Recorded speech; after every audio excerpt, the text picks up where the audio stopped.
Welcome back to episode 26 of the Just Sayin Podcast. You got our co-hosts Jake and Sutton here. Got a loaded week 11 that we just went through. My Dogs won huge. Bama won huge. Good week of college football. Nothing really stands out upset-wise, but, we'll talk a lot, especially about Georgia and Bama. Updated top 25, and I don't know about you, but I definitely have a new number one team. Obviously, we know who the same. We know who it is at this point. And then we also got our helmet stickers because there's some guys who went absolutely off this weekend. One of my helmet sticker made SEC history this weekend. So a lot to talk about there, but let's just go ahead and jump in. And I want you to lead it off because I'll probably spend longer talking about it. But go ahead and talk about your takeaways from the Georgia Ole Miss game, not game, murdering. Well, I definitely was very surprised. Lane Kiffin out of the gate came out firing. Ole Miss took it right up and down the field relatively easily. Not relatively easily. It was easy. Jackson Dart led him right down the field. Quinshon Judkins had a lot of really good runs. We saw the receivers featured pretty early. And they scored pretty easily that first drive. And I was like, man, this might be a game. And then Carson Beck did what Carson Beck's done all season. He's just so cool, calm, and collected back there in the pocket. Definitely been the best of any of the first-year starting quarterbacks in college football, I would say. Obviously, this Ole Miss defense isn't anything to brag about. They're not very good. They do have a really good pass rush that was very ineffective. So kudos to the Georgia offensive line. Obviously, we know there's 3 or 4 studs up there. They played well all season. 6 or 7. But that's very biased. But anyway, the Georgia offense stunned. I did not expect that from them, even though the Ole Miss defense isn't that great. They looked fantastic. And I know you're going to talk about this, but Brock Bowers is just, I think they referred to him on the I think they referred to him on the broadcast as Iron Man. I would go a step further and just say Thanos, because he was, coming back, what was it, 2 or 3 weeks ago that he had surgery? It was 26 days before the game. Days. So just over 3 weeks. That's insane. I know if I had an ankle surgery, I did have several ones, but if I had the one that he had, it would have taken me at least 5 or 6 weeks before I'd even probably start running. So that just goes to show you what kind of an athlete we're dealing with here at the college level, especially D1, but what kind of athlete Brock Bowers is as well. And at first, they just really used him as a decoy almost in the first half. He was getting safety looks, leaving Ladd McConkey wide open on a couple of plays because Brock brings so much attention. But then obviously he had a touchdown. I think it was in the third or fourth quarter, right over the top. It was just classic Brock Bowers bringing it down, wide open catch in the back of the end zone. Brock Vandagriff played in this game. That shows you how dominant the Georgia offense was. But then I want to talk a little bit about the Georgia defense. They were really able to contain Jackson Dart in the pocket, which is something that they struggled a little bit with against Auburn. Definitely Kirby wanted to keep him north and south in the pocket. He couldn't get outside.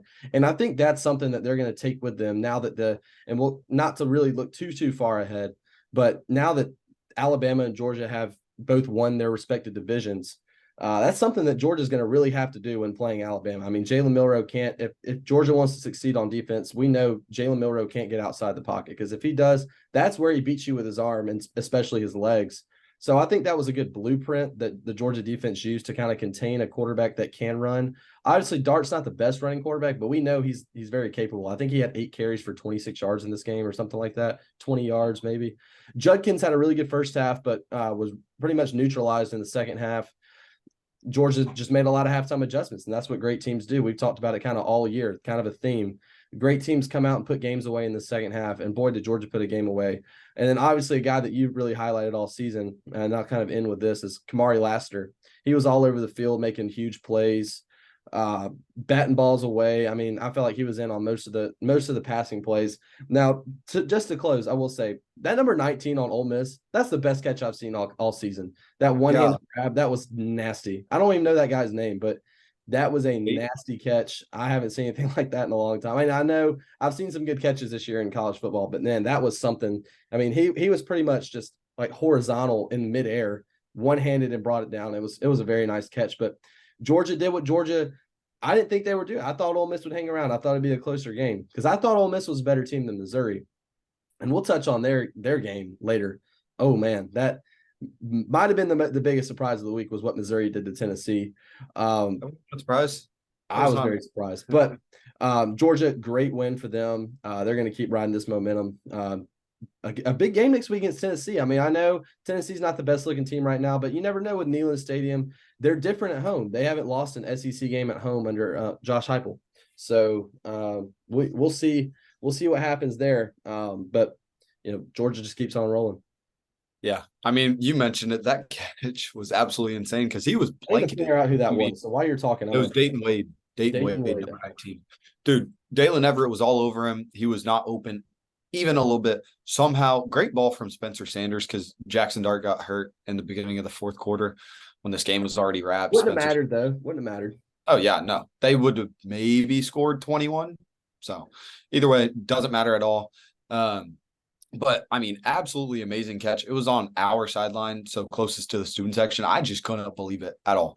Amazing catch. But, I mean, this Georgia team, they were firing on all fronts. Carson Beck looked elite. I know he has an interception in there. That was not his fault. It was the very last. So, right after Javon Bullard got that interception, we had, I think, 40 seconds or so to go, about 45 yards. And Carson Beck delivered an absolute dime to about the 7-yard line. It was a really hard catch by Dominic Lovett, but it's something you got to come down with. It hit him in the hands, popped back up to Ole Miss's DB. So Carson Beck pretty much played flawlessly this game. Like I said, that interception, it is what it is. It's not really going to happen, or it's just one of those things you can't account for it happening every time. It was a great throw. Carson Beck played elite. And I want to talk about Kendall Milton. Kendall Milton, yes. 9 carries, 127 yards, 2 touchdowns. He finally got back to his old self. And he was just, I mean, it was so hard for them to bring him down. He was breaking every single tackle. So he looked elite in this game, which was really good to see. And Brock Bowers is unworldly. I thought he was going to play maybe a snap, maybe 2 snaps. He was playing. He was in there. I think he played I think I saw the stat after the game that he played 90% of the snaps in this game. Yeah. I mean, he was still you could tell I know Oscar Delp only had 1 catch for 9 yards, but the offense was kind of running through Oscar where that was where the blocks were going. If we had a 1 tight end set out there, it was typically Oscar Delp unless it was 3rd down.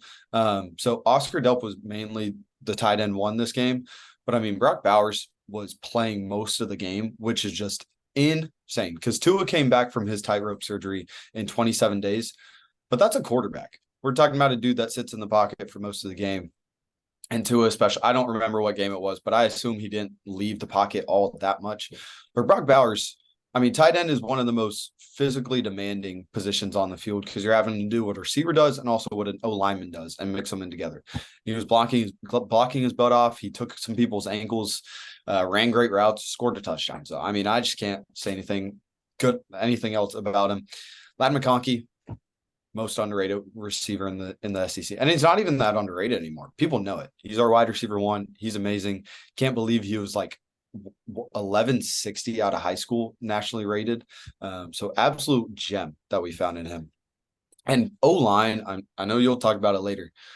O-line was straps in the run game because we averaged 8.6 yards a carry. That to me was the most impressive part of the game. We averaged 8.6 yards a carry on the ground. Carson Beck, I heard Ole Miss. I heard an Ole Miss staffer say they did not lay a finger on him the whole game, which is just insane. And I mean, I mentioned it. I said 6 or 7 guys up there. That's the thing. We got so many guys. We rotate. We just got Amari Mims back, a 1st-round tackle that'll be taking this draft, and he wasn't playing every single drive, which he eventually will once we meet Bama in the SEC championship probably. But I mean, we got Ernest Green out there at left tackle. We got Xavier Truss and Dylan Fairchild and Micah Morris at left guard, Cedric Van Pran at center, Tate Ratledge at right guard, and Xavier Truss again and Amari Mims at right tackle. So I mean, just throw in all different looks. Ole Miss couldn't do a thing. And I get it. This Ole Miss defense isn't great, but we both learned last week or I've known it for a little bit, but you said it yourself. The Ole Miss team is a little bit better Ole Miss defense is a little bit better than what you thought they were. I mean, I think they're right around average, maybe slightly below average in the SEC. And I know that's comparing it to the best defenses in all of college football. Big Ten has some good ones, but either way, But what this Ole Miss defense was elite at was havoc plays. And not only did they not sack Carson Beck, they didn't register a single tackle for loss all game. Not a single one, which is just elite. So can't say enough good things about that. And then defense. Before we move on to defense, I want to say this. What a nightmare it is for defensive coordinators when Ladd McConkey and Brock Bowers are lined up next to each other. That's where I was really talking about when we were talking about how safety help was going towards Bowers. Bowers would line up on the inside and McConkey would right to his right when they were on the right side of the field. And that inside safety would take Bowers with him while Bowers also had a DB on him. So Ladd was left basically one-on-one. I mean, he was on an island with an Ole Miss DB who is not good. I mean, this Ole Miss defense is a bend don't break defense who's built on kind of like how the Alabama offense was to start the year. I mean, Alabama offense was a pop offense. They relied on those big plays. They relied on the strip sacks and the tackles for losses to sustain and get off the field. And they just weren't able to do that at all, which is, I mean, want to talk about a Josh Pate padlock stat? I mean, that's probably the biggest one I've seen all season. Dude, it was crazy. And I wanted to say, so now that we're talking about the defense, you said Ole Miss was able to score easily in the first two drives, or they scored two out of the drives. It really wasn't that easy. They had to convert a fourth down at their own 35-yard line. They had to convert a third and 6. They had to go down and, they got themselves in pretty good position there. Yeah. Like the fourth down was a 4th and 2 that I think Lane knew he was going to go for without. Yeah, I'm not saying it was extremely hard, but I mean, they were having to throw everything they had at Georgia on the very first drive.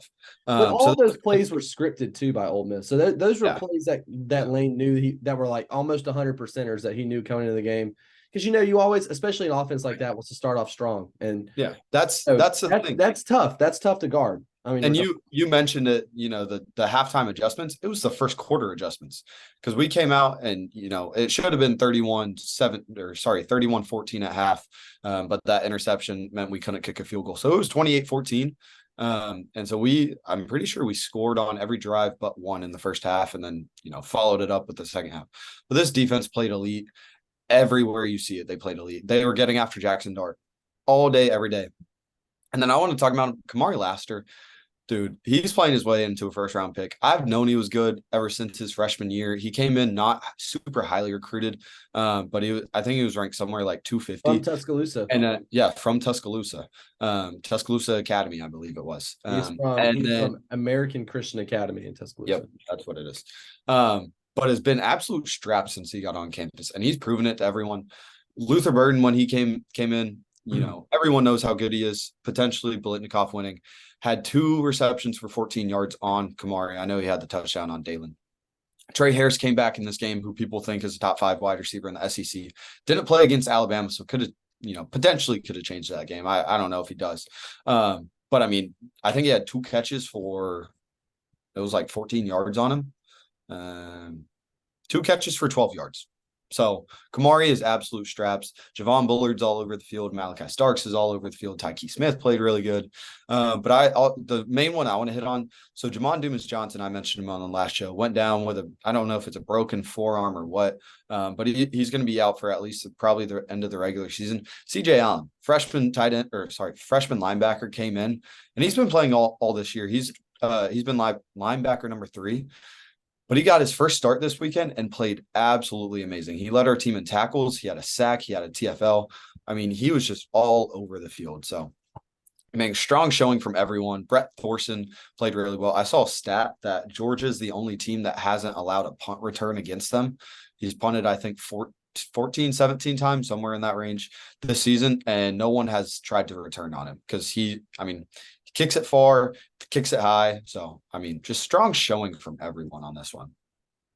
Yeah, definitely. Georgia keeps on going. And looks like they're obviously the SEC championship has been set.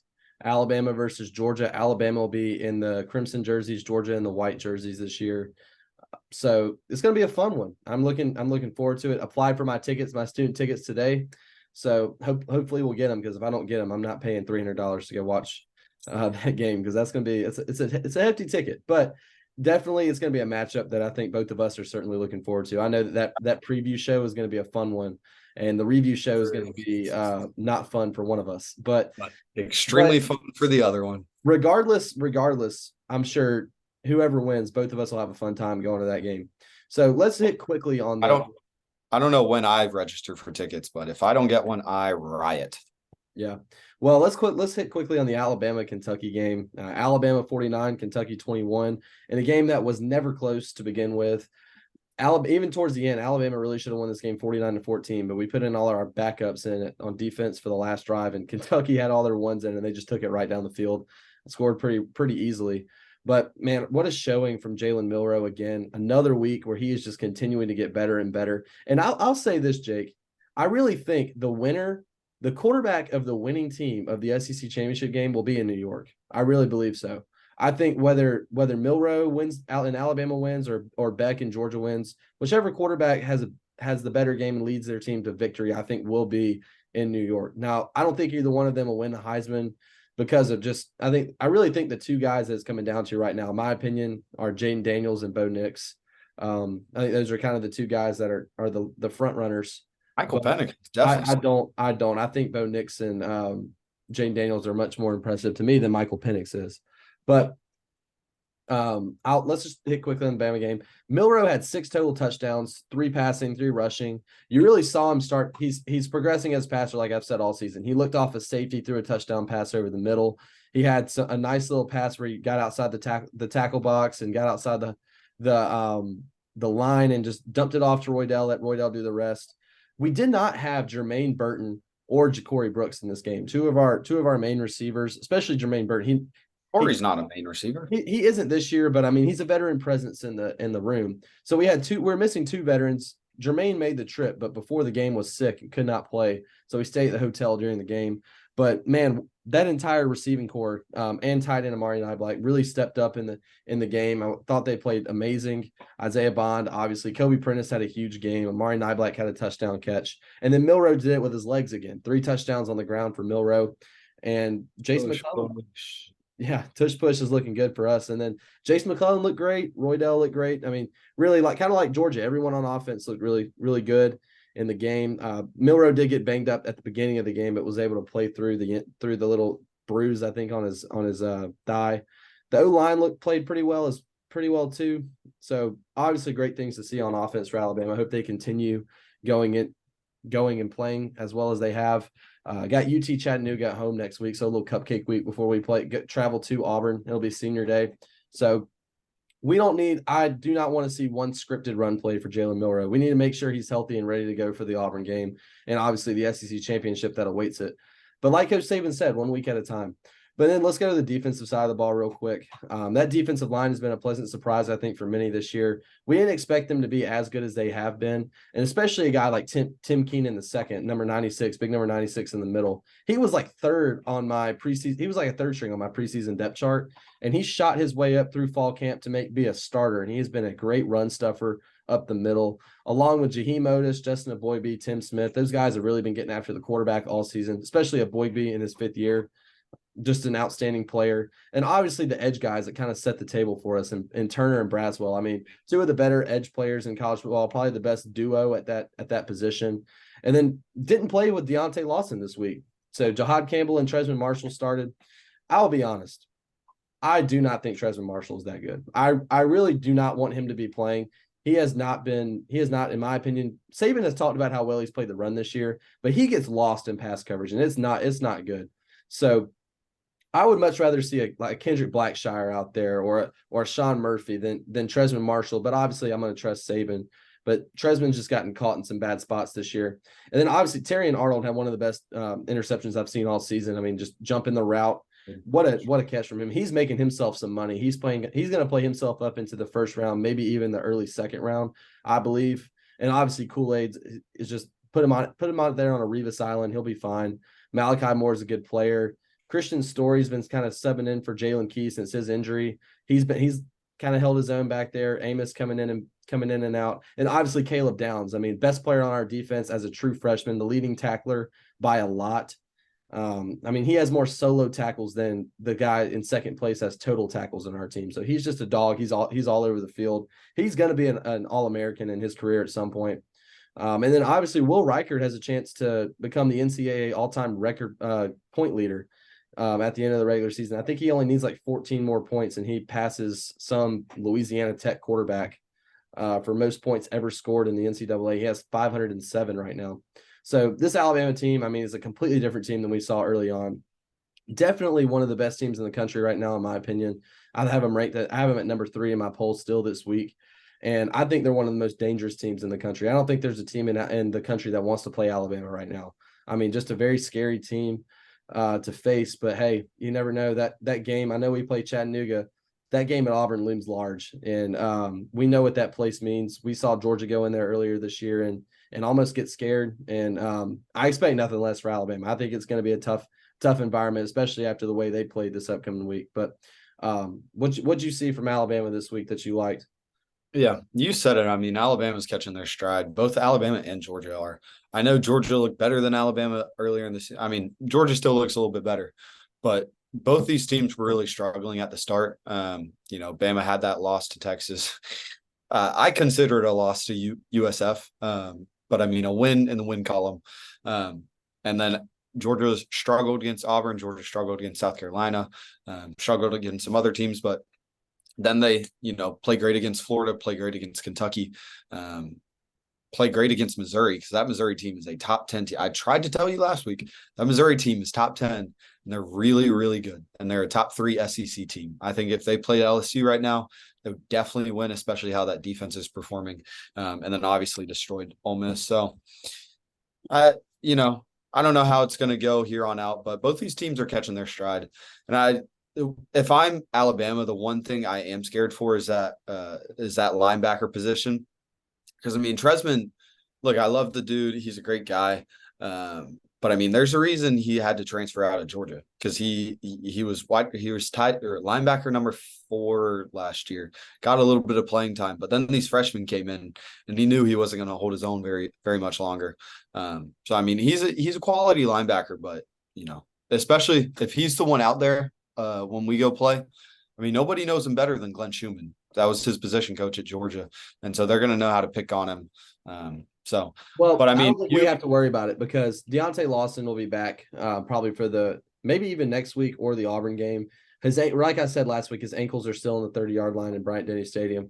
So maybe when we play Chattanooga this week, he'll go back and pick him up. But he should be okay to go for Auburn, and barring no other injury, he'll be there for Georgia.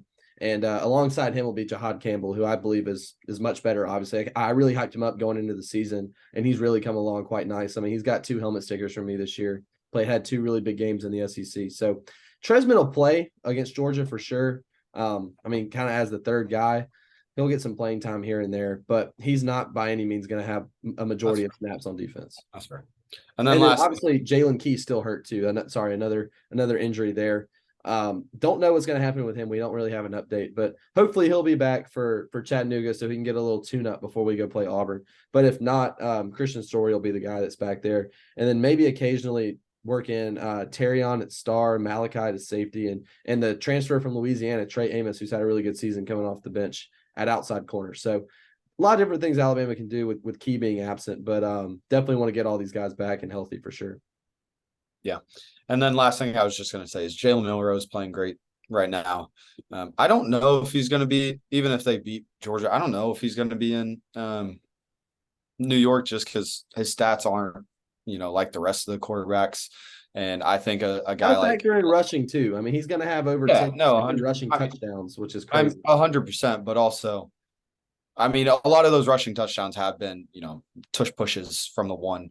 It's just like Carson Beck. Carson Beck, I think, has 5 rushing touchdowns, but all of those have been tush pushes. So that's one thing. And I mean, Jalen Milroe had a ton of rushing yards against LSU, but that's really the only game where he has, where they completely utilized him like that. Well, I mean, sack yardage counts as rush yardage, and we know that Alabama was getting sacked a lot to start the season. I mean, I think they were at one point in the top 5 in the country. So that is true. If sack yardage didn't count in, I'd be really interested to see how many rushing yards he actually has.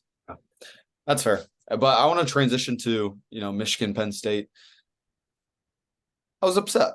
We were watching this game with our Penn State fans, Penn State friends. And this Penn State defense is elite. And it sucks that this offense is completely terrible. Drew Aller was 10 for 22 with 70 yards and a touchdown. Their OC just got fired this weekend, or sorry, this week after this weekend. But it is too little too late because, I mean, I know Blake Corum had a good day. He had 26 carries for 145 yards and 2 touchdowns, but it's not like he was running all over them. He had a long of 44. So you take that out and he basically had 25 carries for 100 yards. So basically outside of that one run play, which was wide open, built by the O-line, he had about 100 yards on the ground and averaged 4 yards a carry. So, I mean, he did pretty well. But J.J. McCarthy, 7 for 8, 60 yards, no touchdowns, no interceptions.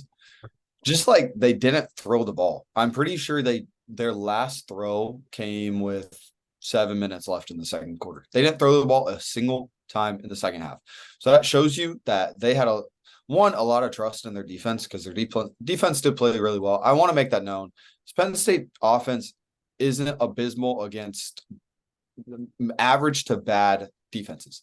They are atrocious against good defenses because Michigan has a really good defense, couldn't do anything. Ohio State, really good defense, couldn't do absolutely anything.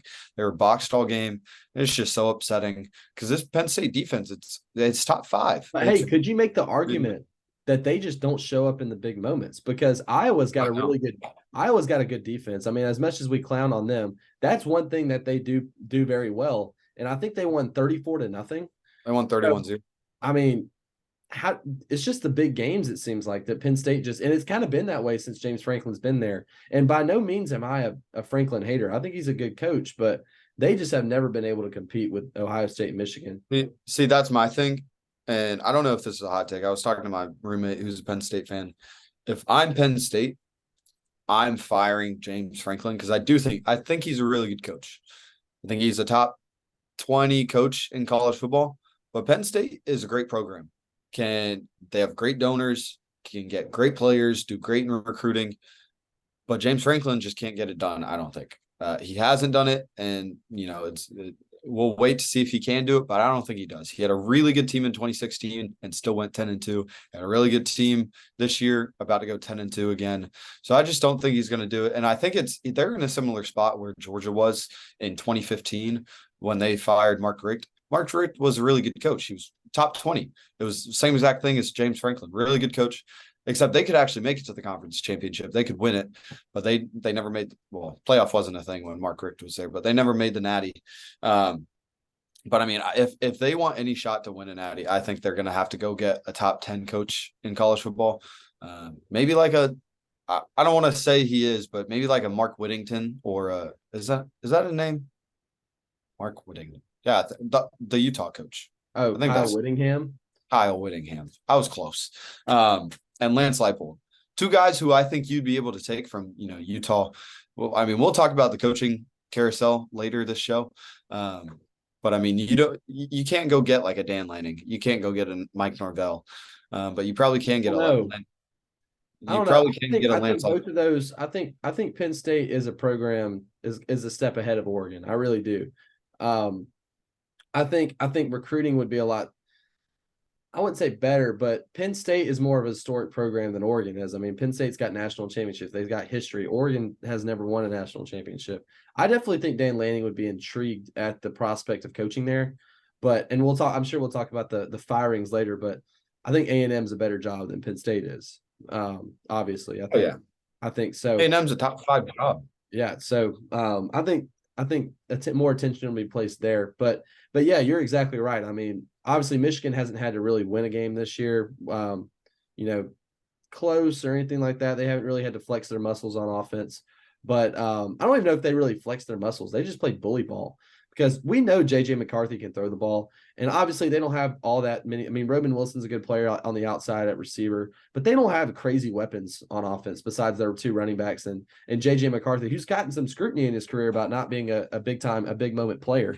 But they just didn't have to do that this weekend. I mean, they just ran the ball right up and down the throat of Penn State. And Penn State's got good corners too. So we knew it was going to be tough for them to kind of pick apart. But even when he did throw, I mean, it was relatively easy. They just didn't have to do it at all in the second half. Us Alabama fans watching this game, it's just joyless murder ball. That's a term that we kind of came up with. in the early 2000s during Saban's career. Started here at Alabama, and that's exactly what this game was. And I know Jim Harbaugh, wherever he was during this game, was just licking his chops because I'm sure those guys played for him. It probably whatever effect that having Jim Harbaugh not on the sideline, the Big Ten did, might have adversely affected them and just made them want to play even harder. And Jake, looking at this and eyeing that Ohio State matchup next week, I think Michigan's just the better team, and I think that. Could this be their year to win it all? Yes. Would that be tough for them? Could that this year they win it all with an asterisk next to it probably forever? Yes, but they really do look like a complete team in their first matchup. And another thing, Penn State's obviously already played Ohio State, so they've already played that one tough game. And Michigan hasn't had to do that all season. They kind of just coasted. Was Penn State a little bit more beat up than we thought they were? I don't know. But they had this game at home in a raucous environment. And even looking at that stadium, I saw a lot of maize and blue. I saw a lot of maize and blue in that stadium in Happy Valley watching this game. I don't know about you. Are you talking about them striping it? There was not a lot of Michigan. There was some Michigan fans there. When I was watching it, there was one whole top deck that was just Michigan fans. And I was actually really surprised when I saw that on my phone when I was watching on the way up to Roanoke, Alabama. But yeah, it was bully ball. That's the one way I can describe it. And Michigan's defense, man, that's something that's not really talked about. We want to talk about the Michigan O-line and the Michigan running backs and all that, but man, their defense showed up and showed out in this game. Something that obviously hasn't been brought up a lot. They were in complete control from the beginning of this game, even though they won by only 9 points. I mean, it felt like it was a 30-point win watching them play. So definitely a team to look out for. And I think we've had them properly rated all season. Yeah. Let's talk about another game that was absolutely bully ball and go to the SEC and talk about Missouri, the top 3 SEC team. Alabama and Missouri would be a really good game. I think Missouri is really good. Obviously, with this showing, Tennessee is not a bad team. They're top 20 probably. They just got embarrassed. Joe Milton did his thing, one interception, one lost fumble. But hold on, before you start slandering him, that one touchdown pass that he threw to start the game in the back left corner, did you see that throw? I watched the highlights, but I can't really. The whole highlights. I do remember because that was like their one highlight. That was their one highlight. That ball was nice. It was a great catch by the receiver, but I mean, that was a tremendous catch. He put it right where it needed to be. And watching this game, before you start slandering Milton, I know you don't like him. I did not think he played horrible. He really tried to take what the defense gave him. But having no ground game, obviously that's where they live and die. And I'm sure you're probably going to get into that. But I thought Milton did well for what he had to deal with. I mean, that's the thing. He didn't play awfully, but he didn't play good. I mean, when they can't run the ball, he doesn't play well. And you saw it again here where they averaged 3.6 yards a carry. They didn't do well on the ground at all. And this is what it was. It was bully ball because they averaged 3.6. Missouri averaged 5. Cody Schrader went for 200 plus. I mean, Missouri just had their way in this game. And it was close. I think it was 19-7 because Missouri tried to go for 2 and didn't get it. And I think that was late in the third. So it was still a game because Tennessee's defense is pretty good. And Missouri just poured it on late. Defense wasn't giving them anything. This Missouri team is really, really good. Cody Schrader also had 116 yards through the air. What you didn't really see is Luther Burden. He wasn't really a factor in this game, only had 26 yards. Theo Weiss, the other really good wide receiver, only had 17 yards. So this was a Cody Schrader show. It was all him, and he's the reason they won the game. And also Brady Cook did good as well. Didn't play absolutely tremendously, but played well. Didn't have to. Yeah, didn't have to when you have Cody Schrader and a really good defense. So I think this Missouri team would stack up against anyone in the country. I mean, we saw what they did against the number 1 team in the country at Georgia, and so they played well. So I think they could theoretically beat any given team on any given Saturday. Yeah, I thought this game would be a lot closer than it was. I did pick Missouri to win. And obviously Tennessee was favored in this game. I think people forget that. I mean, they just absolutely got beat down. It's probably one of the worst losses of the Heupel era at Tennessee. So not much left to say about that one.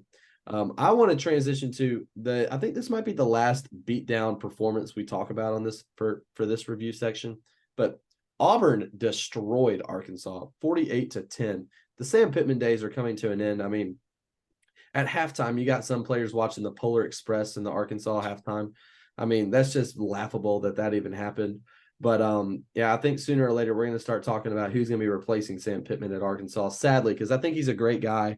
Obviously, had great first 2 seasons at Arkansas. I thought he was really, especially his first season. I mean, beating Texas A&M. I know you've got some things to say about that, but that was when A&M was pretty solid. They beat Alabama that year, so it just sucks for Sam Pittman because I think he's a great guy, but they have just not been able to do anything this year.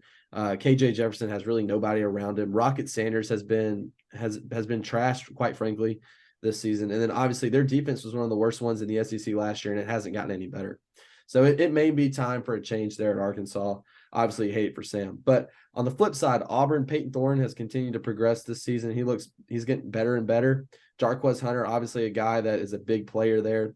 And they don't have a ton of weapons at receiver, but guys were making plays on Saturday. Obviously, we said that Arkansas's defense is atrocious, but it's always good when you step up on the road, especially because we both think so highly of this team at home. But on the road, they usually and haven't played that great this year. But man, what a showing from them this week! And you got to be happy. Hugh Freeze gets to 6 wins. They're now 6-4, so they'll go bowling his first season.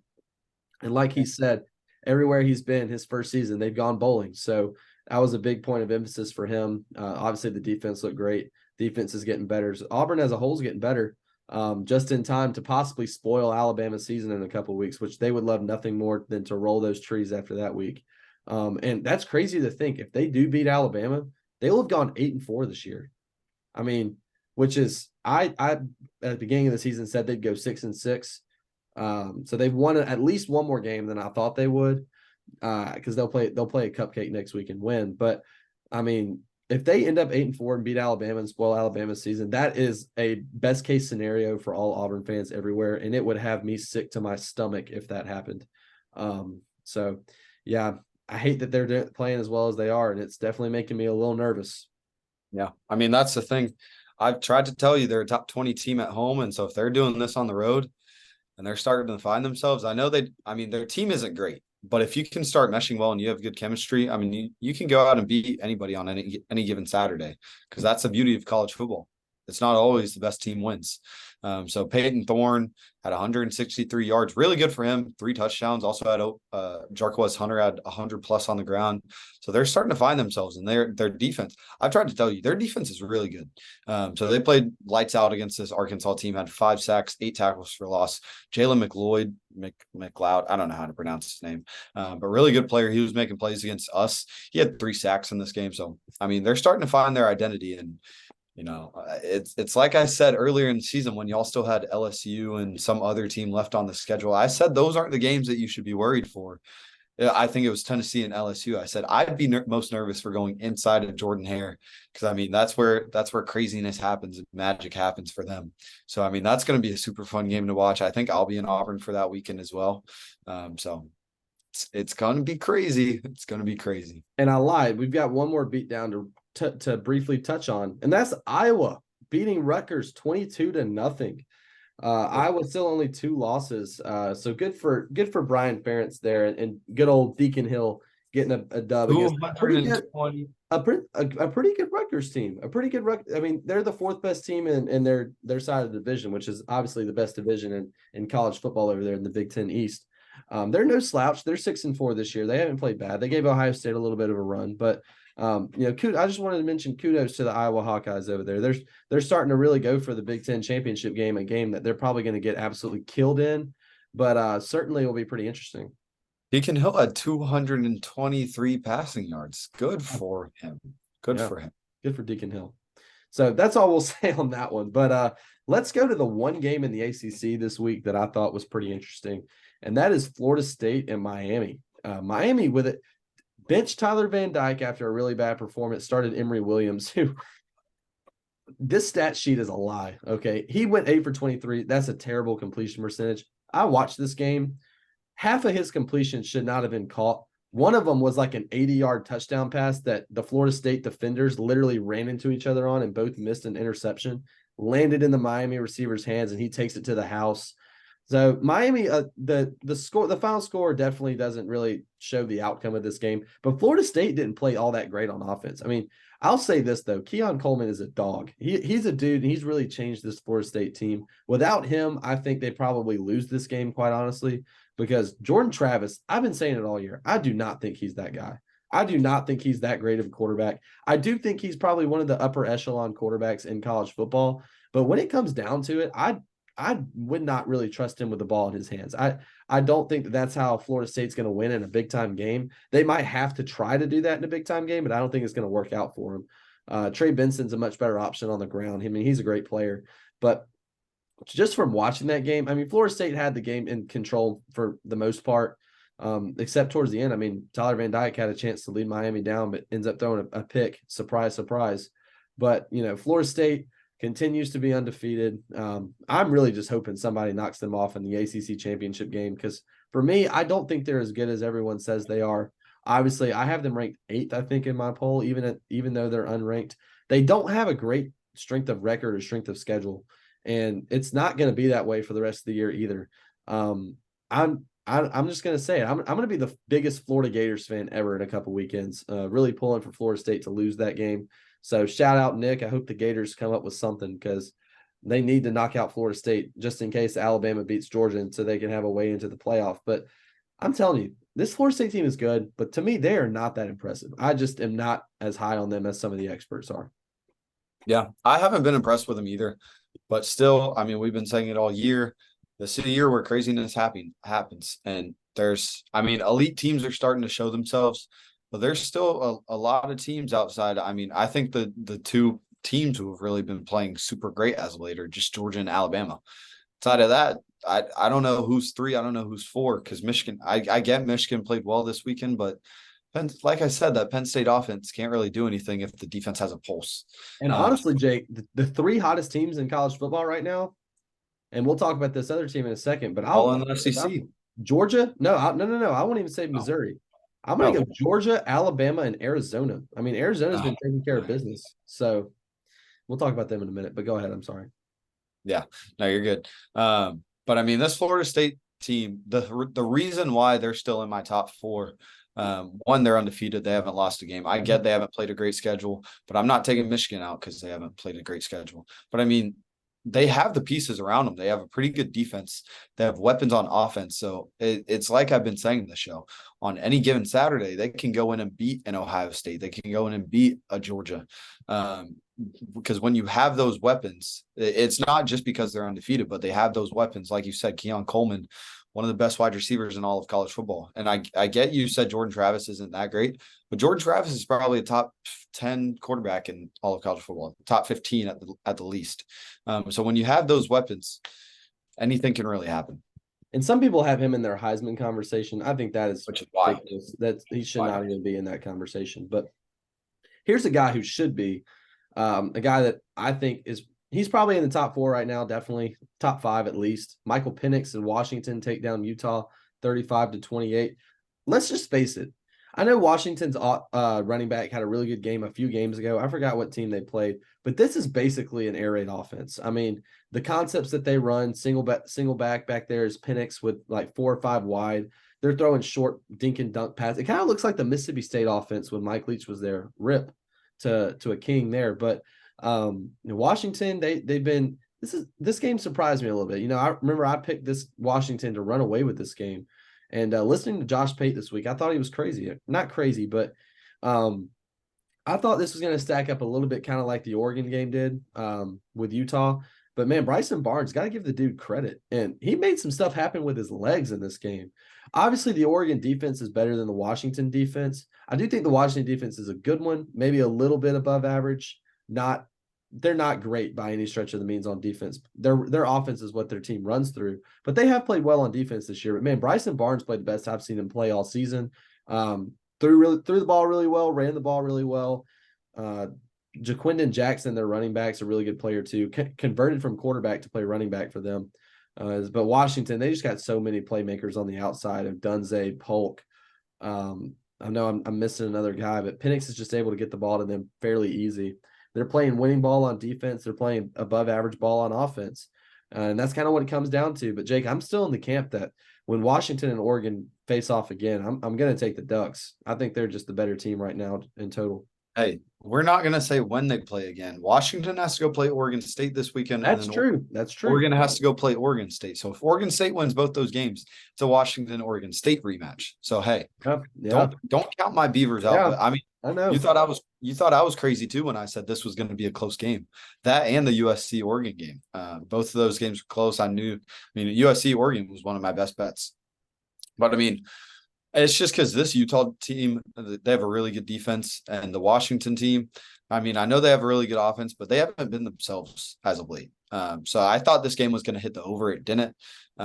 But Michael Penix played pretty well, not awful, not great. But I love seeing that Washington can run it on the ground because you said it. They kind of run an air raid, but if they can do both, run the ball and throw the ball, I mean, again, they can beat anyone in the country, especially when you have Roma Dunze, Jalen Polk, and I think his name's Jalen McKinnon. I don't think he played. Yeah, McKinnon. That's who I was thinking of. Yeah, I don't think he played in this game. So I mean, you have one of the most high-powered offenses in the game, and this Utah's defense, like I just said, they're no slouch. They're good. So if you can do that thing and go out and beat potentially Oregon or Oregon State again in the Pac-12 championship, and at least win one of these next two games, because I think if they're 12-1 and won the Pac-12, they probably get in. So if you can do those things are looking up for them. Yeah, and obviously, like you said, big game, two huge games for the Beavers coming up. Games we'll probably talk about in both weeks, especially next week being a down week in college football. That's the biggest game of the week to me.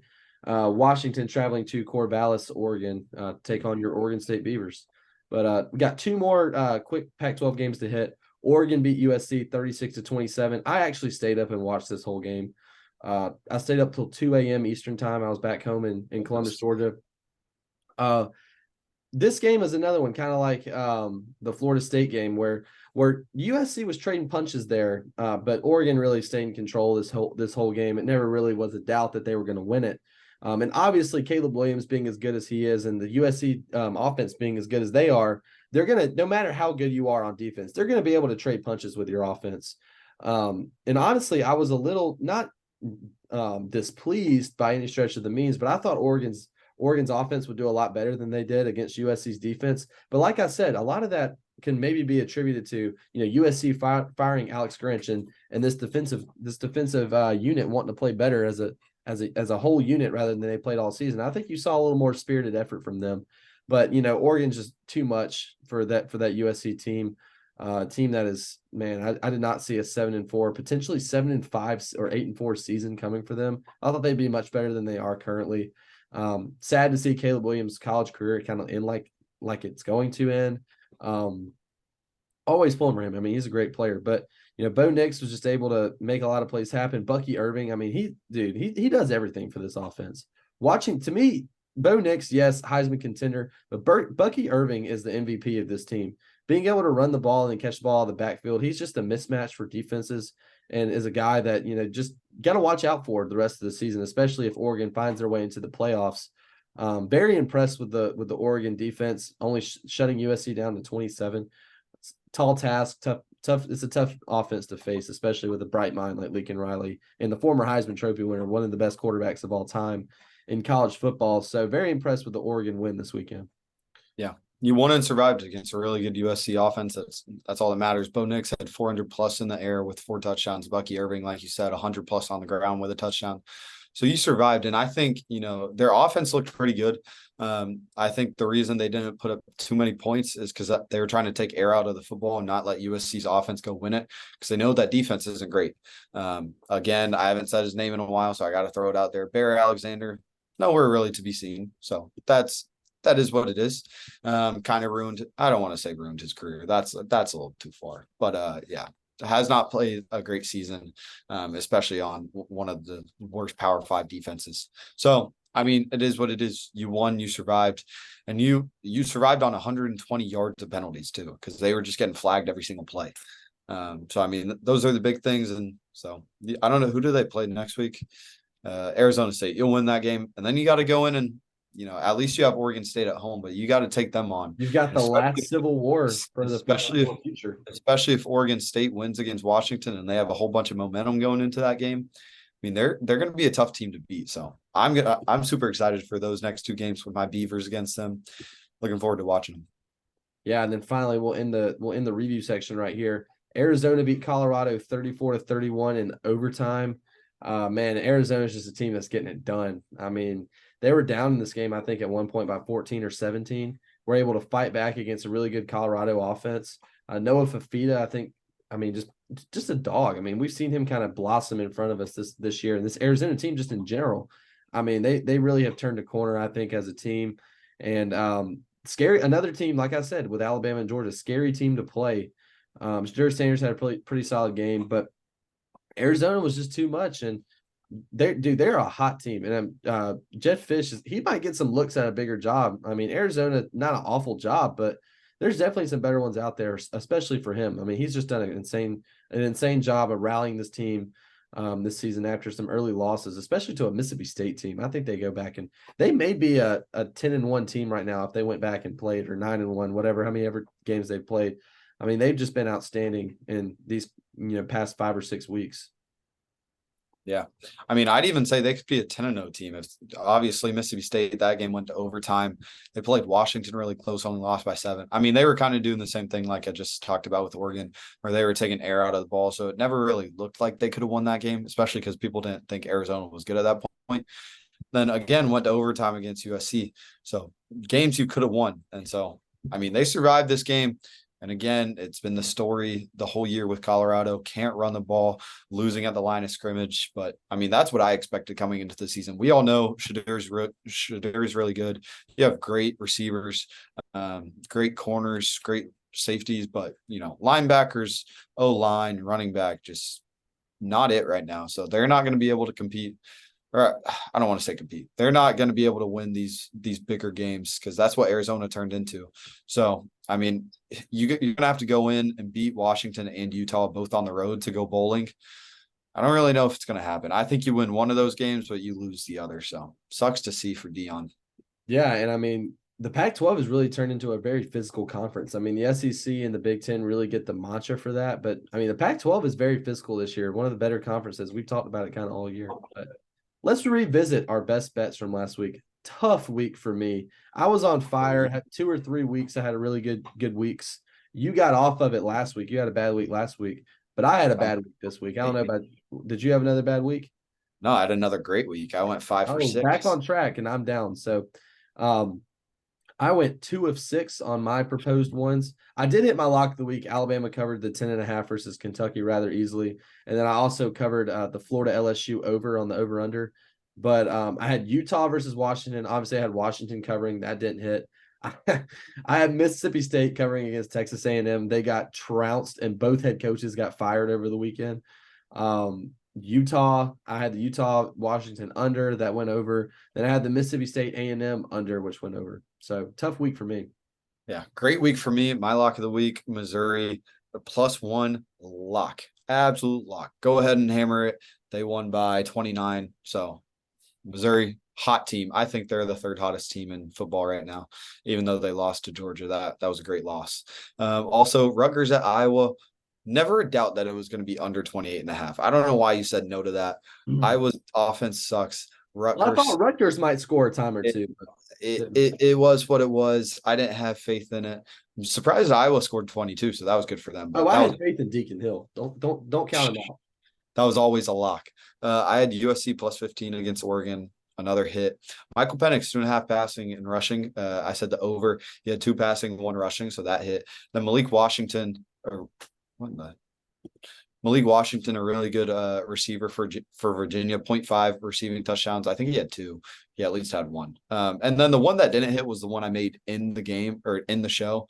I was 5 for 5 on the ones coming in. And then I saw that USC at Oregon was over 73.5, and I wanted that to hit. But that was the only one that didn't hit. So again, back on the right track. And on the season so far, I'm 4 bets above you right now. I'm 69 for 126, nice 54%, and you're 51% at 65 of 126. So great showing for me so far. We'll see if I can end strongly. All right, let's do our new top 25, and then we'll talk about the Mississippi State and Texas A&M jobs after we do the new top 25. But Jake, start us off from 25 to 21. Yeah, newcomer. I got UCF in there at 25. Great weekend. Trounced Oklahoma State. Goodness, 45-3. My brother Ryan tried to tell me I think it was Oklahoma. No, I think it was UCF +3 or something. It was +7. I'm gonna look it up when you're talking about it. I think that was the line, and Ryan said it was an absolute lock. I didn't really believe him, but it turned out it was 45-3. Yeah. Number 24, I have Auburn coming in there. Especially this is Auburn just in general as a team, not only on the at home, because they might be a top 15 now at home. But Auburn, number 24, playing great. We'll see how they finish out the season. 23, I got Utah, kept them in the same spot. I know they lost to Washington, but that was kind of what I was expecting. 22, I got James Madison, 10-0. College game days going there. Good for them. I mean, we'll see if they keep it. It's not like they play anyone good. And then 21, I got Clemson. So great for them. Yeah, 25 for me, moving up from unranked. I've got North Carolina. At 24, moving up from unranked. Iowa re-enters my top 25 for the third time this season. I'm never putting them in my top 25. 23, up from unranked as well. I've got Tulane. They're up there. I think they re-enter my mind for the second time this season. We got James Madison at the same spot in 22. I raised them 3 spots. And at 21, I think the best group of 5 team in college football, the Liberty Flames. I've got them at 21, and they've stayed there at 21 for quite a while. But yeah, I do think Auburn is right outside my top 25. I mean, they're right there. Great showing from them this past weekend. Also, UCF is +2.5. My best group of 5 team, Tulane, I have them at 20. I don't have Liberty in my top 25. They're gonna have to go play at least one team because Tulane's done it. They played Ole Miss. They lost, but at least they played them well. You saw what they could do against a good team. With a backup quarterback too. So. Yeah. If you have Michael Pratt in there, who knows what happens? 19, I got Kansas State. Didn't move. 18, I got Tennessee, who got embarrassed. They dropped 4 spots. Oklahoma at 17, they went up 1 spot. And Ole Miss at 16, again, got embarrassed, dropped them 6 spots to 16. Honestly, they should probably be 15, but. At number 20, I've actually got Utah up a spot. I thought they were going to get trounced by Washington this past week. So they actually impressed me by hanging in there in that game. So I raised them a spot. At 19, down 1 spot is Notre Dame. At 18, down 4 spots is Tennessee. I mean, absolutely got obliterated. But I mean, right here, once you get to kind of the 18, 19, 20 range for me and up, the teams are kind of the same. And I think they're going to stay kind of the same the rest of the year. These are just, I think these teams have kind of solidified themselves as the best teams in college football, regardless of what happens. I think we see that kind of in both of ours polls. But at 17, I've got the Louisville Cardinals up 3 spots. And at 16, I've got the Arizona Wildcats up 3 spots, the highest they've been all season. Yeah, you said it. I have Arizona at 15, so just 1 spot higher. I don't know. Who am I supposed to have there? I have an error in my rankings. I don't know. We'll skip it. I guess I'll have 24 teams. Number 13, we'll go with Penn State. Dropped 4 spots. It sucks. Just when you don't have an offense that can play against a good defense, that's what's going to happen. Number 12, I got LSU, who went up 1 spot. I know they kind of had a scare against Florida. I know they ended up covering, but that game was close for so long. Florida was winning, I think, 28-24 at one point. And then late in the 4th quarter, they scored some touchdowns. And then number 11, I got Louisville, who stayed the same for me. Are you missing Oregon State? No. Are you missing Kansas State? No, they're 19 for me. Are you missing Tennessee, or are they just not in? They're in. I don't know who I'm missing. It is Notre Dame. Yeah, let's go. I'm gonna bump everybody up, and Notre Dame's gonna be in my number 25. Okay. All right. So we're on 15. Yeah. Okay. So at 15, up 2 spots, I've got the Oklahoma Sooners. 14, up 2 spots. And which they've been most of the year. They did go down after a loss earlier, but I got your Oregon State Beavers over here at 14. Down 4 spots from number 9, I've got Penn State at 13. Really just this. I mean, I thought they were going to be a lot better. I picked them to win the game. I think both of us picked them to win the game last week. Just very underachieving for me. Sorry, who'd you say it was? At 13? Yeah. Penn State. Yeah. At number 12, I've got up one spot. I've got Kansas State. Big matchup upcoming for them this week. They travel to Kansas to play, and they're going to be an underdog in that game. So interested to watch that. And this is really where at 11, where nothing happened really much. Only one team moved up in the top 11 from this past week for me, and everyone stayed in the same spots pretty much. So at number 11 in the same spot, I've got LSU. Yeah. Entering my top 10, I have two new entrances. I got Oregon State at number 10. I think they're a top 10 team. I think they're really good. If they go in and play Washington State and Arizona again, I think they go win. I think they're a good team, and they're going to be a tough team to beat for Washington and Oregon. I think they're going to try to play. What's the word? I don't know. They're going to play from behind and try to go deter their season. Number 9, I got Missouri. They're a top 10 team. They're really good. It sucks that they had to play Georgia this late in the season. If they had to play them earlier and you say you still lose to LSU and Georgia, I think they're a top 8, 7 team potentially.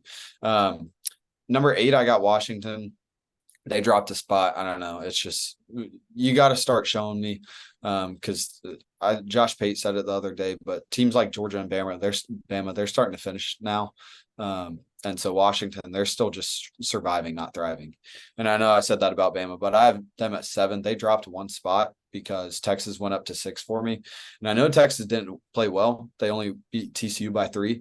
They were winning by a lot at the start and then kind of almost just choked the lead. But they did get Quinn Ewers back, and he didn't play that well, but they do have their starting QB back. So, I mean, I can't have Texas behind Bama when they went inside of Bryant-Denny and beat them. I get it. It was earlier in the season, but they still have that head-to-head. Yeah. And then actually just looking at my list, I kind of changed it here last minute. So I've got 2 changes in my top 10, 1 new team entered, but at number 10, staying in the same spot, I've got Ole Miss. I really just didn't want to move them down. I know it was, they definitely didn't look great, but I still think if they play the teams below them, they win, in my opinion. So a team that I did move up 3 spots is Missouri at number 9. I think we're both on them at number 9, both in the top 10. Number 8 is Florida State. They stay the same. Number 7 is Washington. They stay the same. And number 6 is Texas. They stay the same. But they better watch out. Iowa State's no slouch. If they come out and play the way they did it this past week against TCU, they're going to lose that game. And they really need to watch out. I mean, I know they've got Iowa State, and I think they play Texas Tech. They're going to want revenge from that game last year, losing in Lubbock. But I mean, they've really got 3 potential losses coming up here. And if they play the way they played against TCU, they will lose at least one of those games. So maybe that was a wake up call for them. All they need to do is win out, and they're in the playoffs. So, yeah, my 5 through 3 didn't change. I got Oregon, Ohio State, FSU in that order. Again, I mean, they're surviving. Ohio State had a bye this week, didn't they? No, they played Michigan State, destroyed Michigan State. They covered. I thought Michigan State was going to cover. It was like 31.5 or 32.5. Anyway, those 3 teams didn't really change. But upon a new number 1 for the first time since week 3, Georgia re-entered as number 1, Michigan 2. After that showing against a top 10 team in Ole Miss came in ranked number 9, and Georgia absolutely destroyed them. So that's probably the best win in college football this season. Just the way they went about beating a top 10 team. No other team has done that this year. So it was just straight murder. A team that I have sitting at number 5, they dropped a spot for me this week. But they're a team that's kind of they were at number 1 this season at one point in my poll, but due to their just not great quarterback play from Kyle McCord, I've kind of talked about it a lot. And then just other teams who I think are just better than them right now, teams that are surging. I've got Ohio State at 5, dropping 1 spot, and mainly because I've got Oregon rising a spot. I think that they're starting to get better and better as the season goes on. They're another surging team alongside Alabama and Georgia. They're looking really good. So I've got the Oregon Ducks at number 4 up 1 spot. And then my top 3 stayed the same. I've got Alabama at number 3. I've got Michigan at number 2. And I've had Georgia at number 1 for a few weeks now, 3 or 4 weeks. Obviously going to stay that those top 3 are going to stay the same. I think those are the 3 most dominant teams in college football right now. And, don't see that really changing anytime soon. Unless Michigan loses but I don't think that's going to happen. Alabama still could lose to Auburn, and Georgia's got a tough game against Tennessee. So all 3 teams still have at least one tough game on their schedule left before they get into conference championship weekend. So All three are on upset alert watch at some point in the next couple weeks. So we'll have to watch out for that. But yeah, not a ton of movement in my poll. Yeah, for all three of those teams, it's just survive. Who cares if you win by? And obviously, Michigan has the toughest game of all of them because Tennessee's a top 20 team, Auburn's a top 25 team, but Ohio State's the top 5 team. So they get them at home though, which is good for them. They do. Which is both huge, of our teams play them on the road. Because if we have Auburn and Tennessee at home, I don't think either one of us are scared for those games. It's just going on the road and playing in both. I mean, both those stadiums are going to be crazy. Tennessee seats, I think, 105,000, and Auburn's different. So, I mean, who cares if you go into overtime, go into 4 overtimes and win on a 2-point conversion? We've done it before. As long as you survive and win, that's all that matters. Exactly. We've done it before. Let's do helmet stickers and then talk about the coaching change because helmet stickers won't take too long, especially because for me, we talked about 2 of the games. I want to start off mine. I'm going to start off with mine. I'm going to give the Georgia offensive line some much needed love from this past weekend. 0 sacks, 0 tackles for loss against the number 4 rushing defense in college football in Ole Miss. Their offense in total tallied over 600 yards of total offense, 292 on the ground. They set the tone. They dominated all game. Georgia offensive line, much needed love there for them. I mean, just a complete performance, the best offensive line performance I've seen all season. If they continue to play like that, they may be well on to a Joe Moore award. I don't see how they're not, honestly. I mean, they've played well all season. Carson Beck has been sacked 6 times. Not a lot. And I get the run game was what it was earlier in the year, but I mean, we've had 2-3 injuries on that O-line. And obviously the running back room, we know what it was at the beginning of the year, but it's starting to peak now. So I'll tell you what, especially after that game, and if you can go into Neyland and play great against a pretty good running or a pretty good defense, I don't see how they don't. And like I said, not to look ahead too far, but I just can't help when thinking about this SEC championship matchup. Georgia's tackles versus Dallas Turner and Chris Braswell. It's going to be a fun matchup. And then obviously Bama's got some really good inside D linemen too. So that'll be a good matchup to watch. I think both fronts will get wins in that game. So just about trading punches. Yep. So we'll see what happens with that. But go ahead, take it away for yours. Yeah, mine, I'm giving it to Jaden Daniels, 17 for 26 for 372 with 3 touchdowns, 12 carries for 234 yards with 2 touchdowns, carried off what he did against Bama. Just went absolutely berserk in this game, and a game we didn't know he was going to play in.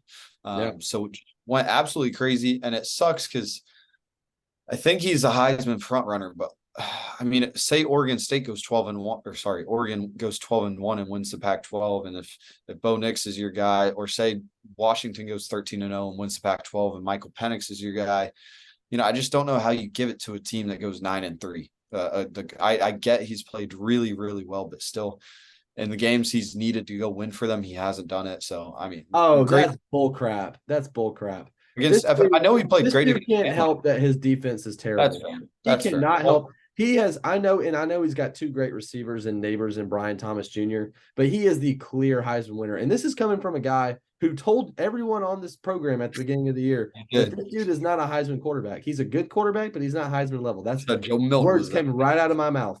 Those are words that came out of my mouth. I've had some hot takes before, and that one definitely has not lived up to be true. He has my Heisman vote if I had one. Dude is outstanding. Getting to watch him in person is just surreal. I mean, he's a dog. Never again will I doubt him in his performance. I mean, he deserves the Heisman. I don't care what his team's record is. He can't help that his defense is ranked 100th in the country. So it should be Jaden Daniels. Props to him. Okay. So I had to correct you there. I'm sorry. But for me, my second helmet sticker, a guy that you showed some love to last week, and I'm going to show some love to my guy again this week. That's Jalen Milroe, the quarterback at Alabama. 15-22 passing for 234 yards, averaging 10.6 yards a pass for 3 touchdowns. Did throw a horrible interception in this game, trying to do too much. I don't know what he was trying to do. That was terrible. Threw it back across his shoulder. But then he also had 8 carries for 36 yards for about 4.5 yards a carry, 3 touchdowns versus Kentucky on the ground. So accounting for 6 total touchdowns against Kentucky, 42 total points just in Jalen Milroe. His second helmet sticker of the season. And like I've said, and like we both said, continuing to improve and get better and better week in and week out. I'm really excited to see what he continues to do this season. Yeah. Let me show some love to the former walk-on, the former D2 All-American Cody Schrader. Went absolutely berserk in this game. Put his whole team on his back. 35 carries for 205 yards and a touchdown. Then also 146 yards with 5 receptions. He's the first ever in SEC history to have 200 plus rushing yards and 100 plus receiving yards. So made history this weekend and didn't do it quietly. He went absolutely off. And without him, this game could have been closer. But I said it a few weeks ago, but he might be the best running back in the SEC. He might be. I know Quinshawn is still there and he's played pretty well as of late. But I mean, Cody Schrader is really, really good. And Cody Schrader played better against that Georgia defense than Quinshawn Judkins did. You got to also take into account O-line, though, when talking, because we know that. Well, I am, because, a little bit. dude, Cody was getting hit in the backfield a lot. Yeah.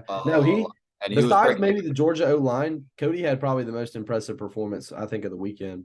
And I'm going to give my last Helmet sticker to another running back who had an insane game. And when his team just beat down Oklahoma State, RJ Harvey, the running back from UCF, 24 carries for 206 yards, 8.6 a carry, 3 touchdowns. Great performance from him and especially his team.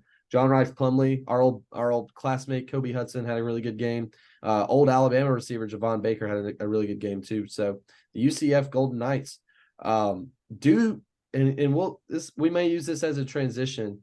Obviously Sam Pittman has still got one more. I know you still have one more, and Sam Pittman hasn't been fired yet, but I think we both can see that coming on the horizon. I think I have a pretty good idea who the next Arkansas head coach is going to be. So we'll just keep that in the back of your heads before we go on to the coaching carousel topic. But yeah, go ahead and give me your last helmet sticker. Yeah, I got to show some more love to my Oregon State Beavers. Damian Martinez on the ground. Their running back had 15 carries for 146 yards with 4 touchdowns. So was doing a lot in their blowout win against Stanford. Gave them a lot of momentum going into this week against Washington. But yeah, if you want to go ahead and take over, I didn't know my little prediction here. This is just a prediction just for you guys to hold on to, see if it comes true or not. But I do think Sam Pittman's going to get fired, unfortunately, and I think the guy that's going to replace him at Arkansas is none other than Gus Malzahn. Gus Malzahn is from the state of Arkansas. He used to coach at Arkansas State. Currently where Butch Jones is coaching, fun fact. But very familiar with the recruiting tree there. He's from there. Obviously, he's had some success in the SEC. He has the most wins head-to-head against Nick Saban of any other head coach in college football currently, with 3.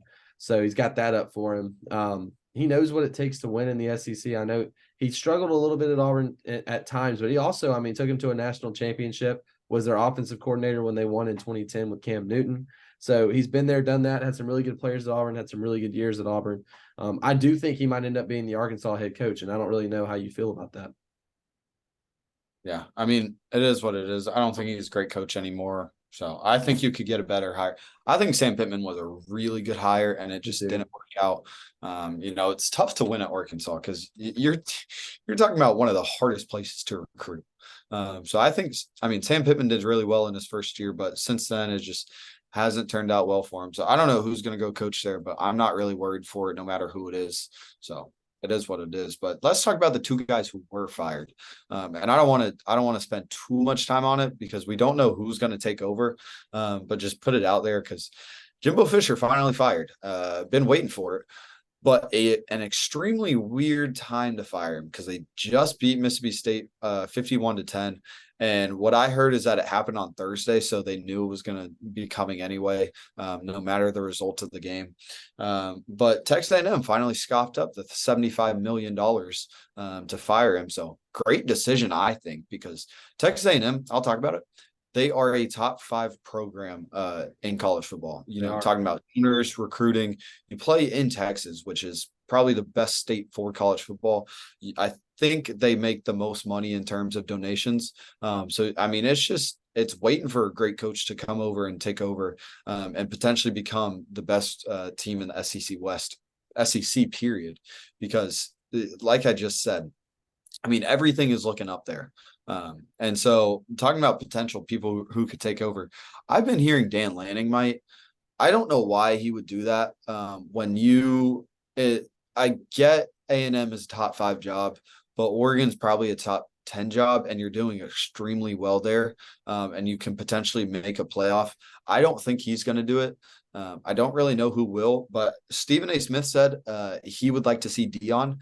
If Dion goes to A&M, I will be extremely, extremely, extremely scared because he's a good coach and his recruiting. If Jimbo can go out and get the best recruiting class ever, imagine what Dion can do at A&M. So give if Dion all that oil money. Oh my goodness, dude, if I am a Texas A&M donor, I want Dion, and I am telling the school to go cough up as much money as we can fathom, as much oil as we can drill, and give it all to Dion. I don't know if he's going to do it, but I mean, A&M's a whole lot better job than Colorado, so he might do it, which would be so scary if he does. Absolutely. And I just wanted to kind of see before we continue talking about this, who are your top 5 programs in college football? To me, I in no particular order, I think there are it's really tough, honestly. I have 6 really that come to mind in no particular order. Texas A&M, LSU, Alabama, Georgia, Michigan, and Ohio State. So that's 7, actually. I mean, those 7 to me are the premier, like the 7 programs who have combination of most money, blue bloods, all that. A&M doesn't have the trophy case or the history and prestige all those have, but they got the money.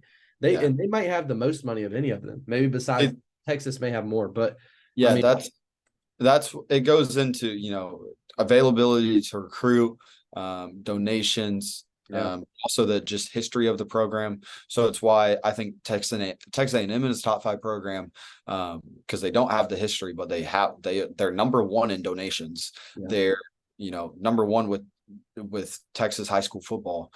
So when you combine those things, Texas is also a top 5 program. They're just waiting for their coach to take over. And then obviously Bama and Georgia, those are top 5 programs. LSU, I agree, because they kind of get the Texas recruiting because they recruit really well on the East Coast of Texas, being right beside it. Have a lot of great donations. I don't think Michigan's a top 5 program. I know they're playing really well, but I don't think they're top 5 in donors, and that it's hard to recruit there. I do think Ohio State is because they have the history. But another team you didn't mention, I think FSU is because you can recruit really hard, and Mike Norvell is making them more and more money, and Florida football is great. So I mean, the hard thing about that and the hard thing about Texas is it's really hard to lock down the state. Whereas like if you're in Bama, it's not. Or if you're in Alabama, it's not as hard for Bama to do, not as hard for Georgia to do. Ohio State not as hard to do in the Midwest. So Florida and Texas, great high school football programs, and USC too. USC is definitely up there because again, great football out in California. A lot of money goes into USC. So yeah, but I definitely think. Now, this is funny, and obviously I don't think this will ever happen, but I've read a lot of stuff on the message boards about A&M is just going to throw as much money as they possibly can at Kirby. But Kirby is not going to leave his alma mater to go coach at Texas A&M. So I think that's very unfathomable. But I do think they need kind of a different tone set than Jimbo Fisher. Mike Elko's name's been one that's been thrown out there a lot, the Duke coach. But to me, I think that would be an undesired. I mean, it'd be a good hire, I think, but I don't think you can convince me that Mike Elko is going to do something that Jimbo Fisher couldn't do. I mean, I think if Jimbo was at Duke, he would succeed just as much as Mike Elko has.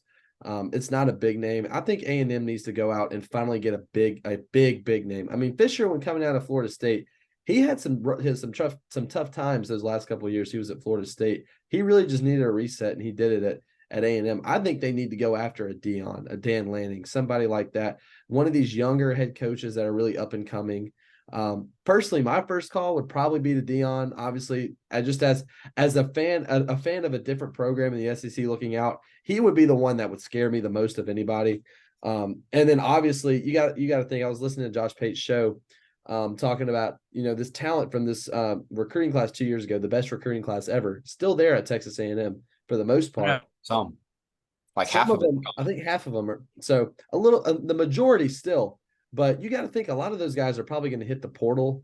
I think if Dion stays or if Dion comes in, most of those guys are going to want to stay and play for Dion because they're talented guys. They're not going to. It's unlike Colorado where Dion brought in his Louis and was able to kick off some of those other guys. These guys are more talented than the guys he's got at Colorado. So it'll be interesting to see what happens if they go after Dion, if they try that route. If they don't do that, though, I think Dan Lanning might be your obvious choice. And I think Lanning would accept the job because it is a top 5 program. It's better than Oregon. The recruiting scene is better. He's going to get paid more money. He's going to have pretty much complete control over the team with more assets. He's going to be in the SEC. Like you said, top 5 program competing at the highest level. Why wouldn't the coach with a competitive level of Dan Lanning want that? And I have heard some people say that Dan Lanning doesn't want the A&M job because he's waiting on the Alabama job. So we'll see what happens about that. He's considered highly in Alabama circles. So yeah, I mean, we both agree Dion would scare us the most, but number 2 is very close to Dan Lanning because what he doesn't make up for in recruit, and he's a great recruiter. He is amazing at it. But what he doesn't make up for there, he's definitely a better in-game coach than Dion. Oh, yeah. Dion can get up there. But I mean, if A&M goes out and gets Kirby's disciple, where that's where he learned all his football from. He learned everything from Kirby. Well, he also learned from Saban too. He was a GA at Alabama. I mean, yeah, he learned for a year. Saban's the granddaddy. Kirby's the daddy. Yeah, I can agree with that. Because Kirby learned most of his knowledge from Nick Saban, and so now Kirby's doing his thing.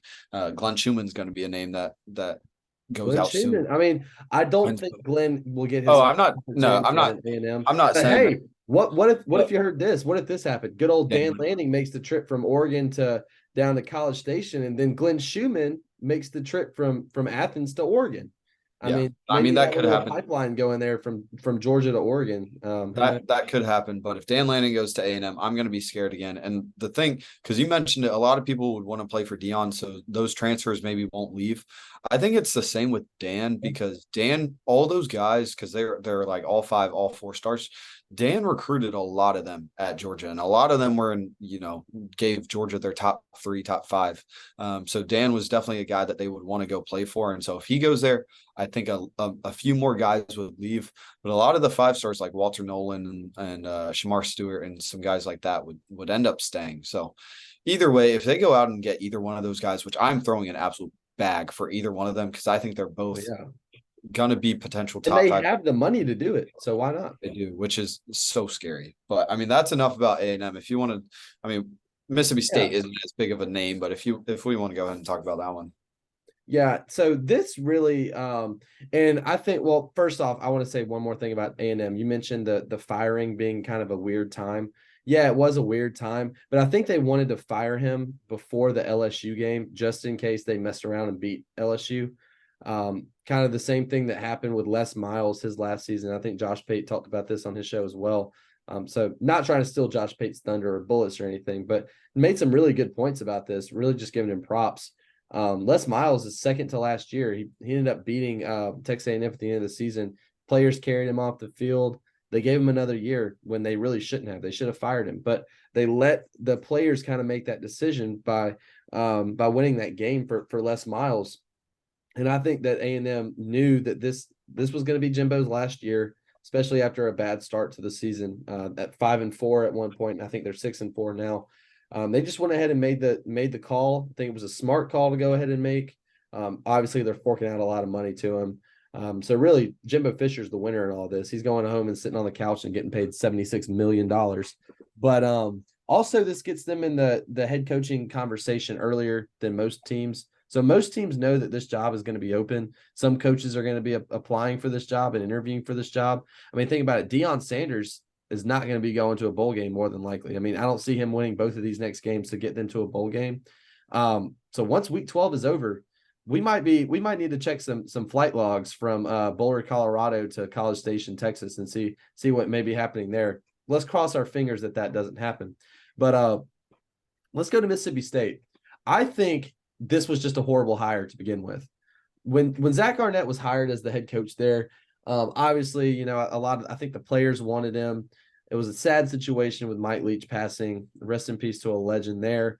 But Zach Arnett was an average defensive coordinator at best. I don't understand why he was going to make a great head coach, but even more so to me, why this is perplexing is he doesn't even get to coach a full season. So not only does he only get to recruit one recruiting cycle, he doesn't even really get to see his guys in there. And yeah, it's tough to recruit at Mississippi State to begin with, but I think you got to at least let your new head coach get a two or 3 years into a program. So this just tells me they had no confidence with him to begin with. He was on a short leash to begin with. So I question why they even made the hire. Was it just an impulsive decision? Did they not have any interest from anyone else? That's really what I question the most when it comes to the Mississippi State job. So I'm really interested to see who they hire here, but I think they have to go an offensive minded head coach. A Rhett Lashley, I think, is a good one. A Jeff Lebby, the offensive coordinator at Oklahoma, at Oklahoma, former at Ole Miss. I think you got to go an offensive mind. Do they call Dan Mullen back? That is my question. Dan Mullen's probably the best head coach they've ever had there. Maybe Sylvester Croom, you could argue for him. But man, when Dan Mullen was there, I mean, they always had good teams, good players. I mean, Dak Prescott, they were number 1 in the first college football playoff poll ever. So Dan Mullen got the most I think you could have gotten out of Mississippi State. He's not doing anything. He's just an analyst. Do you give him a call? I certainly think he might be the best option for the job. I'd be giving him a call. But selfishly, and I put this on Twitter earlier today, I just want to see Will Muschamp back head coaching a team in the SEC on the sidelines. I think that would be fun. He's always got I mean, when he yells at guys, one of the funniest things ever. I mean, he's just so animated. Got a hateful face, but man, I love it. And maybe he gets an opportunity. I don't know. I was about to say, I wonder if they could go pull like a Lance Leipold or a Jed Fish. So you mentioned Jed Fish's name earlier. Yeah. Certainly, Mississippi State's a little bit better of a job than Arizona is. So if you can go coach in the SEC, the two names that I was also going to say, I don't think Will Muschamp wants to be a coach anymore. A head coach. I mean, he's done his time. He got destroyed at South Carolina. I don't think he wants to do that anymore. And he's coaching with one of his best friends, one of his best college buddies in Kirby. So I think this is kind of a dream job where, he just gets to lay low, make over $1 million and just gets to, dominate on defense. So I don't think he wants to be a head coach, but I'd special teams coordinator. He's listed as the co-defensive coordinator with Glenn Schumann, but Glenn Schumann has, the head of that. And then Will Muschamp, a lot of what he does goes into special teams. So in essence, yes, that's what he does. So I would not want to see Will Muschamp leave Georgia. I think he's a great defensive mind, great special teams guy. But I would also be trying to get Glenn Schumann out of UGA. Because you said you think it needs to be offensive minded. I think that's what you shoot for, or you get a guy who could be up and coming like a Glenn Schumann, who could potentially one day be a top 5 coach in college football. I really hope he doesn't go. I've heard obviously nothing because I don't want him to leave. He's a great defensive coordinator. But I mean, we've seen what they've done offensively. I don't think that's ever going to win them a natty. And I get it's really hard. It's really hard to win at Mississippi State and recruit at Mississippi State.